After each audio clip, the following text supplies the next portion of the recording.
If you are somebody that is sitting around waiting for some external force to come and do the work for you, that is such a losing bet. It's unbelievable. Who is it that their opinion means so much to you that you are going to play small for the rest of your life?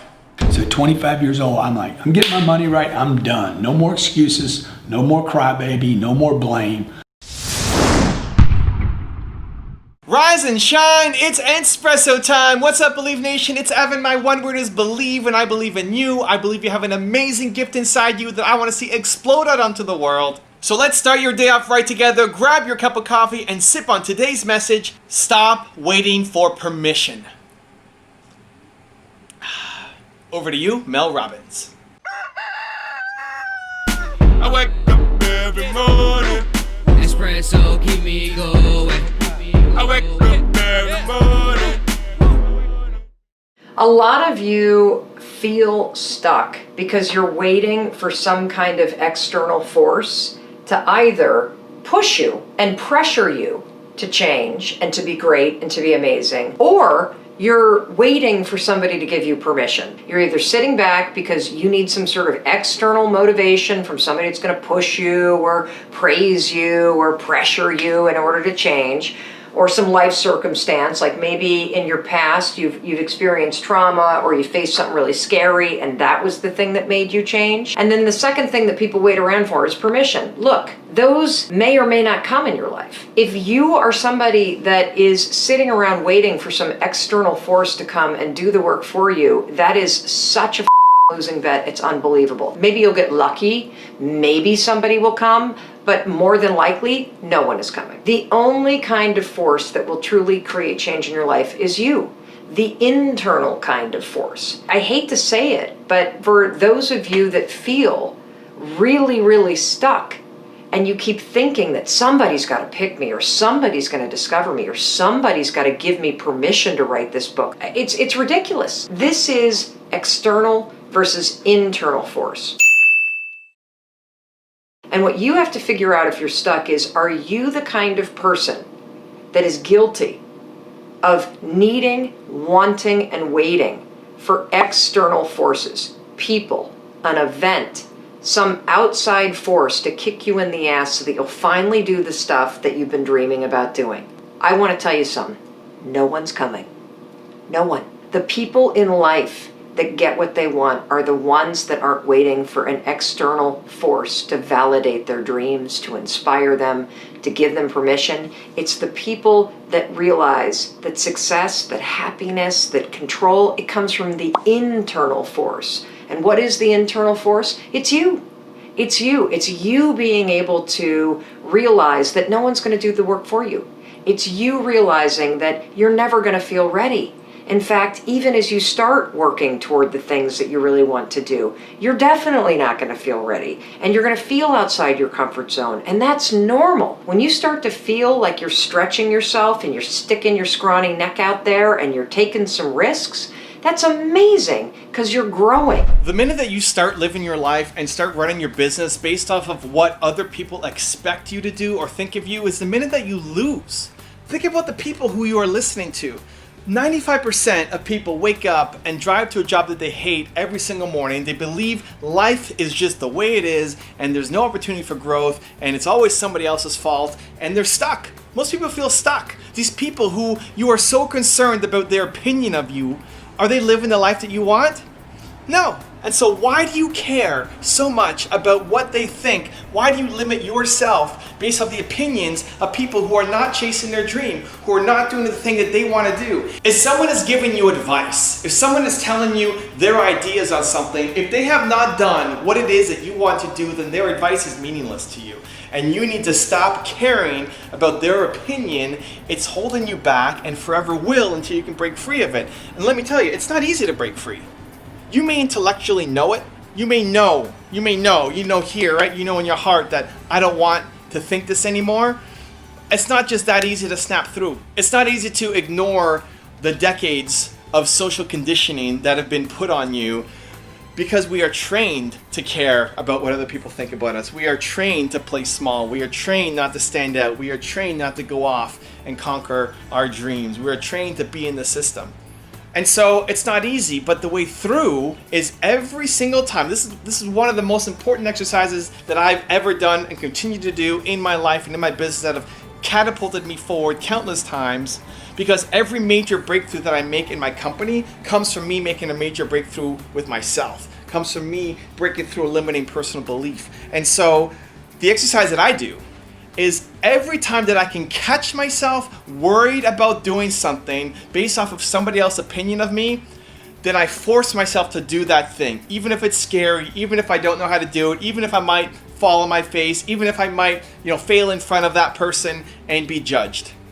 If I can catch it, that's the key, because most of the time you don't catch it. Most of the time you play small by default. You play small automatically. But when you can catch it, and it may happen in the moment or it may happen a day later, but if you can catch it just before you're about to take that small action, then you need to push through that fear. You need to push through the pain and go ahead and do it. So a quick example.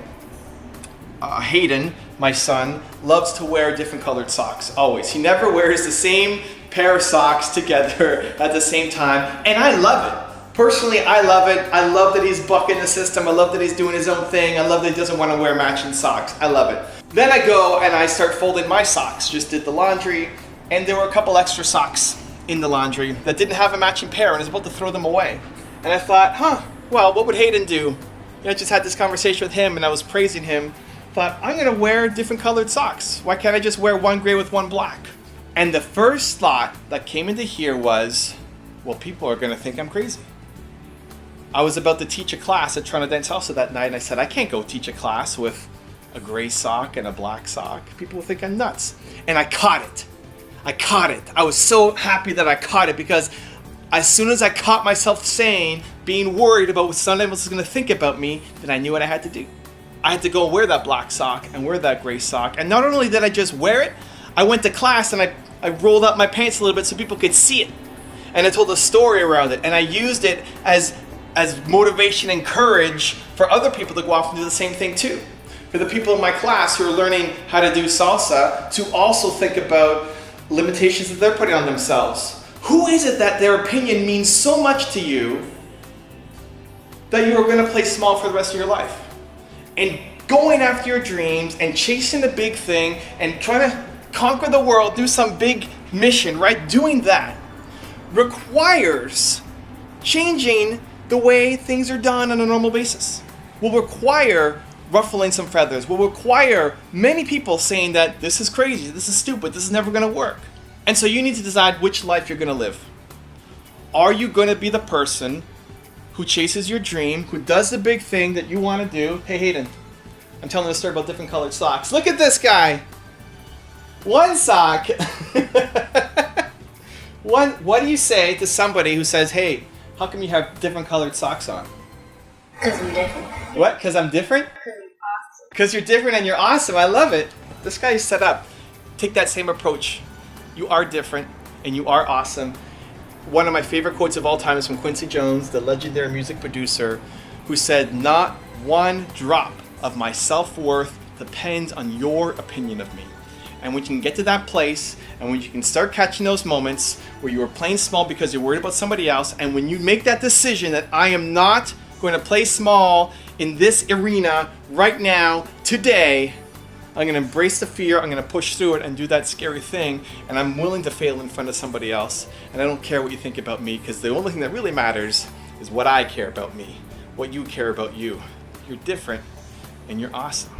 Now I've got a special bonus clip for you, but before getting to that, I want to know, what is one thing that you are afraid of doing in front of somebody else? You're afraid of their opinions, their judgments, their thoughts about you. What is one thing that you have been holding yourself back from doing because your mom or the internet or YouTube or your friends are going to judge you? Leave that in the comments below, and I want you, by writing it down too, to release it.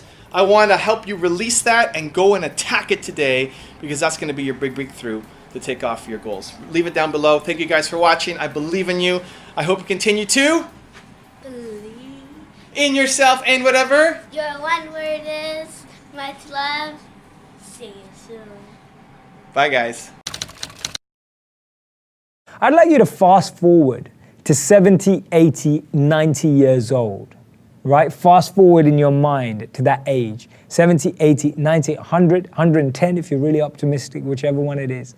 And I'd like you to write down what will be the things that you'll regret that you didn't do. Imagine you're that age, ask yourself the question, what will I regret that I didn't do? Not what you did do, but what you didn't do. Write it down, make a long list right now. Get a pen and paper out and write it down. Don't do it on your phone, don't do it on your laptop.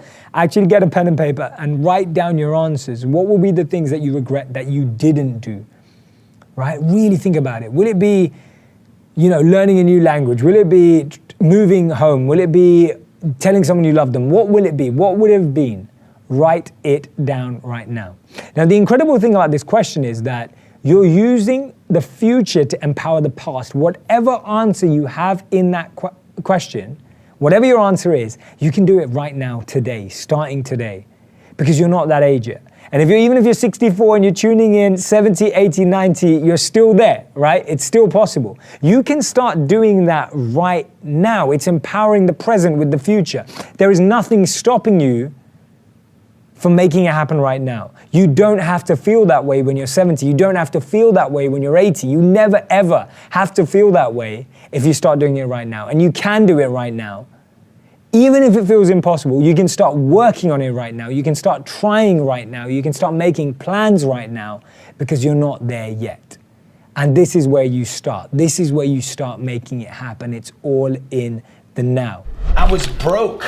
You understand? I was broke when I was 25. Dead broke. I'm not talking about financially broke. Let me tell you something. No, I didn't have any money in my pocket. I didn't have any credit cards. Nobody would give me credit, okay? Didn't have a driver's license, okay? 1970 Ford Maverick. Had a 1970 Ford Maverick. No air, no heat, no door handles. The freaking floor was rusted, okay? I lived in a 275 square foot apartment, maybe 300 square feet if you counted the little step out in the front of the front door.